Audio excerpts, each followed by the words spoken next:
প্রত্যেক বিধানসভায় আধুনিক বিদ্যালয় করার উদ্যোগ। কাছাড় জেলার কাটিগড়া সমষ্টির দিগরখালেও নতুন ভবনের সূচনা। 7 কোটি টাকার প্রকল্পের শিলান্যাস করলেন মন্ত্রী কৌশিক রায় সহ বিশিষ্ট অতিথিরা। রাজ্যের শিক্ষা ব্যবস্থা আরও উন্নত হচ্ছে। প্রত্যেকটি বিধানসভা কেন্দ্রে 3 থেকে 4টি বড় আধুনিক ডিজাইনের 16 কক্ষ বিশিষ্ট অট্টালিকা নির্মাণ করা হচ্ছে। বাদ যায়নি কাছাড় জেলার কাটিগড়া সমষ্টিও। আজ দিগরখাল উচ্চতর মাধ্যমিক বিদ্যালয়ে এক অনুষ্ঠানের মধ্য দিয়ে নতুন ভবনের শিলান্যাস করা হয়। 7 কোটি 22 লক্ষ টাকা ব্যয়ে নির্মিত হবে সেই নতুন ভবন। 2025 সালে দিগরখাল হাই স্কুলের জন্য সত্যি একটি আশীর্বাদ। 25 সালে বিদ্যালয়টি হাই স্কুল থেকে উচ্চতর মাধ্যমিক বিদ্যালয়ে উন্নীত করা হয়েছে। মাধ্যমিক পরীক্ষার কেন্দ্র হিসাবেও অনুমতি পেয়েছে এই প্রতিষ্ঠান। আর আজ তার সঙ্গে যুক্ত হয়েছে নতুন এবং সুদৃঢ় একটি ভবন নির্মাণের সুযোগ। আসাম সরকারের উদ্দেশ্যে সরকারি বিদ্যালয়গুলিকে প্রাইভেট স্কুলের মতোই আধুনিক এবং মানসম্মত করে তোলা। আজকে শিলান্যাস অনুষ্ঠানে উপস্থিত ছিলেন আসাম সরকারের বরাক উন্নয়ন বিভাগের মন্ত্রী কৌশিক রায়, শিলচরের সাংসদ পরিমল শুক্লবৈদ্য, কাটিগড়ার বিধায়ক খলিল উদ্দিন মজুমদার, বিদ্যালয় পরিচালনা সমিতির সভাপতি, বিদ্যালয়ের ভারপ্রাপ্ত অধ্যক্ষ, শিক্ষক শিক্ষিকা এবং ছাত্রছাত্রীরা। আজকে আমাদের জন্য অত্যন্ত আনন্দের দিন যে আমরা কাটিগড়া বিধানসভা সমষ্টির আমরা দিগরখাল হাই স্কুলে আসাম সরকারের মাধ্যমে যে অর্থ মঞ্জুর হয়েছে নূতন ভবনের নির্মাণের জন্য 7 কোটি 22 লক্ষ টাকা সেই নূতন ভবনের আমরা আজকে শিলান্যাস করেছি। এটা আসাম সরকার, বিশেষ করে মাননীয় মুখ্যমন্ত্রী ডক্টর হিমন্ত বিশ্ব শর্মা মহাশয়ের একটা প্রয়াস যে আসামের প্রত্যেকটা স্কুলে সরকারি স্কুলের ইনফ্রাস্ট্রাকচারকে যাতে আমরা ভালো করতে পারি, উন্নত করতে পারি, এবং সেটার অঙ্গ হিসাবে 126টা বিধানসভাতে আমরা দেখেছি 3টা 4টা করে স্কুলের কাজ ইতিমধ্যে আরম্ভ হয়েছে। আজকে দিগরখাল হাই স্কুলের এই ভবনের কাজ আমরা আরম্ভ করেছি।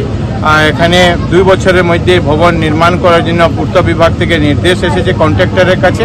আর 16টি ক্লাসরুম সহ একটা আধুনিক স্কুল যাতে ইনফ্রাস্ট্রাকচার তৈরি করা যায় সেই চেষ্টা আসাম সরকারের তরফ থেকে আছে। শিক্ষা জাতির মেরুদণ্ড। শিক্ষা যদি জাতির মেরুদণ্ড হয় তাহলে এই মেরুদণ্ডকে সোজা রাখার জন্য এই পরিবেশ নির্মাণ করতে হয়, পরিকাঠামো নির্মাণ করতে হয়।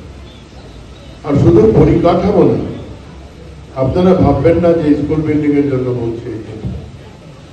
আপনারা লক্ষ্য করেছেন,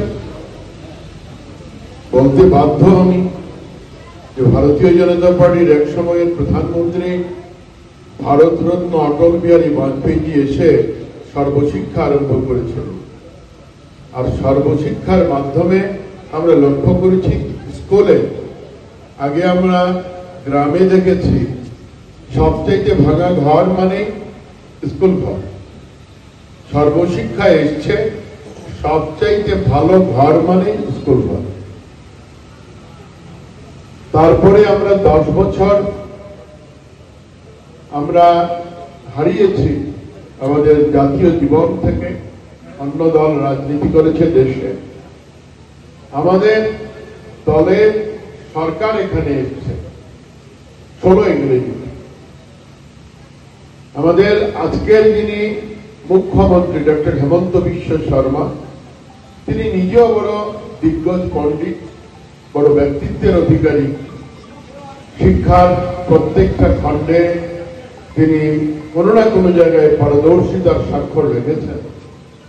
তিনি এক উদ্দেশ্য নিয়ে যে যদি শিক্ষাকে জাতির মেরুদণ্ড হিসাবে আমরা বলি তাহলে ছাত্রছাত্রীদেরকে এই পরিবেশ দিতে হবে।